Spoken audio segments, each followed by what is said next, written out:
একটি বিমানের ককপিটে বসে আছেন আপনি। সামনে শুধু অন্ধকার আকাশ আর নিচে আপনার পেটের কাছে ঝুলে আছে এমন একটা জিনিস যার ওজন প্রায় একটি লোকোমোটিভ ইঞ্জিনের সমান। আপনি জানেন আপনার কাজ হলো ওই বস্তুটি নির্দিষ্ট একটি জায়গায় ফেলে আসা, কিন্তু সবচেয়ে ভয়ের ব্যাপার কোথায় জানেন? আপনার বেঁচে ফেরার সম্ভাবনা ঠিক অর্ধেক, মাত্র 50%। কারণ ওই জিনিসটি যখন কাজ করবে তখন তার ধ্বংস ক্ষমতা এতটাই বিশাল হবে যে আপনার বিমানটিকেও একটি পোকার মতো চিবিয়ে গিলে ফেলতে পারে। এমন একটা মুহূর্তের কথা কল্পনা করুন যেখানে আপনার সামনে দুটো রাস্তা, হয় আপনি ইতিহাসের সবচেয়ে বড় অস্ত্রটি পরীক্ষা করে দেশে ফিরবেন, না হলে চিরতরে আকাশে মিলিয়ে যাবেন।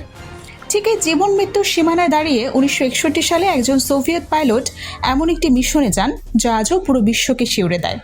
কিন্তু প্রশ্ন হলো, মানুষ কেন নিজের জীবন বাজি রেখে এমন একটি প্রলয়ঙ্কারী অস্ত্র তৈরি করতে গেল? এর পেছনের গল্পটা শুরু হয় দ্বিতীয় বিশ্বযুদ্ধের শেষ দিকে, যখন আমেরিকা হিরোশিমা ও নাগাসাকিতে পারমাণবিক বোমা ফেলে পুরো বিশ্বকে দেখিয়ে দেয় যে মানুষের হাতে এখন এমন একটা শক্তি এসেছে যা এক পলকে পুরো শহরকেই ছাই করে দিতে পারে।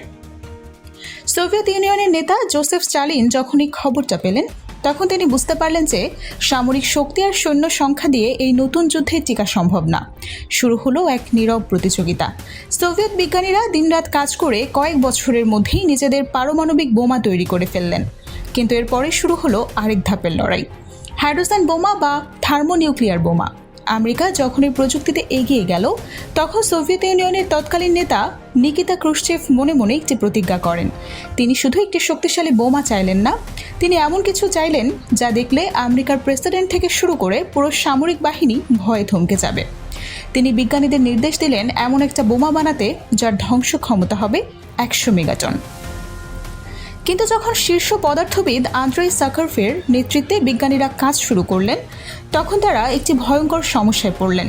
তারা বুঝতে পারলেন যে 100 মেগাটন শক্তির বোমা যদি বাস্তবে বিস্ফোরিত হয় তবে যে মাত্রায় তেজস্ক্রিয় বিকিরণ ছড়াবে তা শুধু পরীক্ষার এলাকাকেই না, বরং গোটা উত্তর গোলার্ধকে বসবাসের অযোগ্য করে তুলবে। এখানেই বিজ্ঞানীদের ভেতরের মনুষ্যত্বটি জাগ্রত হলো। তারা মূল নকশায় একটি চমকপ্রদ পরিবর্তন আনলেন। আসলে এই ধরনের বোমায় 3টে স্তর থাকে। প্রথমে একটি সাধারণ বিস্ফোরক যা ফিশন বা বিভাজন বিক্রিয়া শুরু করে। এরপর দ্বিতীয় স্তরে থাকে লিথিয়াম ডিউটারাইট, যেখানে ফিউশন বা সংযোজন বিক্রিয়া হয়। আর এরপর তৃতীয় স্তরে থাকার কথা ছিল ইউরেনিয়ামের একটা আবরণ, যা শক্তিকে আরও দ্বিগুণ করে দিত। কিন্তু সাখারোভ সিদ্ধান্ত নিলেন এই তৃতীয় স্তরে ইউরেনিয়ামের বদলে তারা সীসা ব্যবহার করবেন, কারণ সীসা ফিশন বিক্রিয়ায় অংশ নেয় না। এতে বোমার শক্তি কমে গিয়ে 50 থেকে 27 মেগাটনের মধ্যে দাঁড়ায়। কিন্তু চমকপ্রদ হলো এর তেজস্ক্রিয় দূষণ প্রায় নির্ভেজালভাবে প্রায় 27% কমে যায়।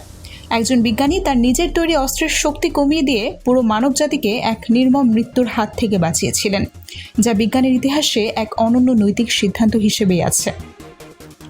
অবশেষে 1961 সালের 30 অক্টোবর সেই ঐতিহাসিক মুহূর্ত।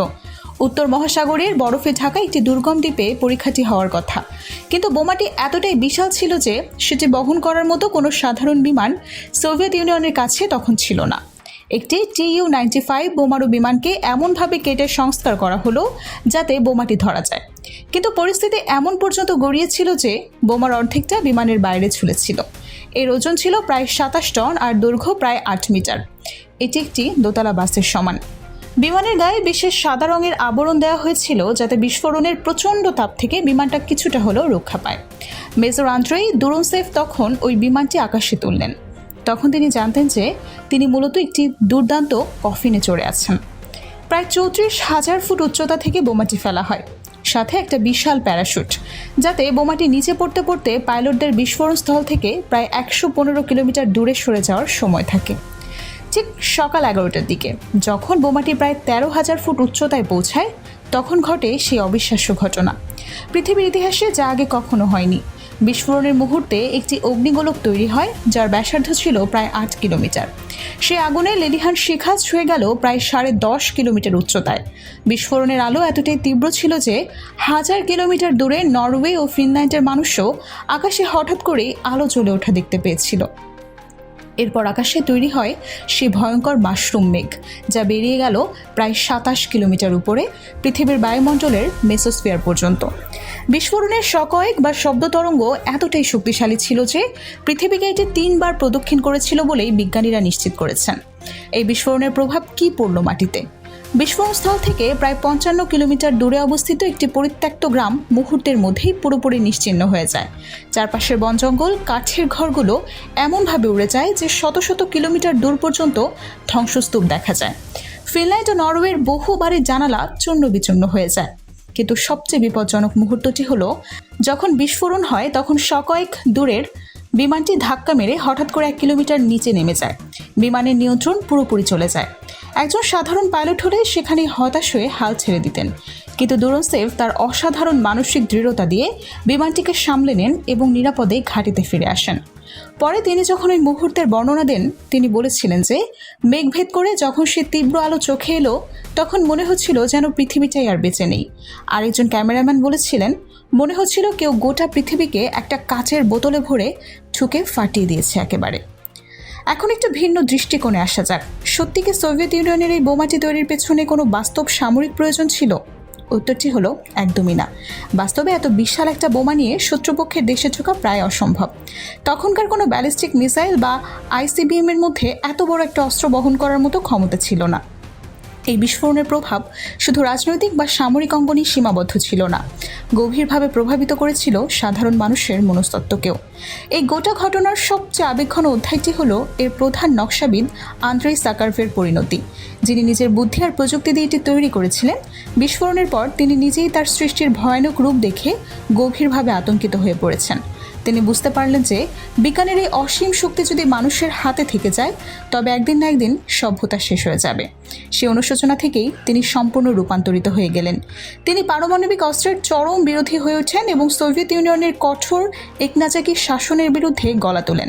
তার এই সাহসী পদক্ষেপের স্বীকৃতিস্বরূপ 1975 সালে তিনি নোবেল শান্তি পুরস্কার অর্জন করেন। আজ থেকে 6 দশকেরও বেশি সময় পার হয়ে গেছে। সে ভয়ঙ্কর বোমার খালি আবরণটি এখন রাশিয়ার জাদুঘরে পড়ে আছে, কেবল একটি নীরব স্মৃতিচিহ্ন হিসেবে। কিন্তু আজকের বিশ্বে কি আমরা সত্যি সে আতঙ্ক থেকে মুক্ত?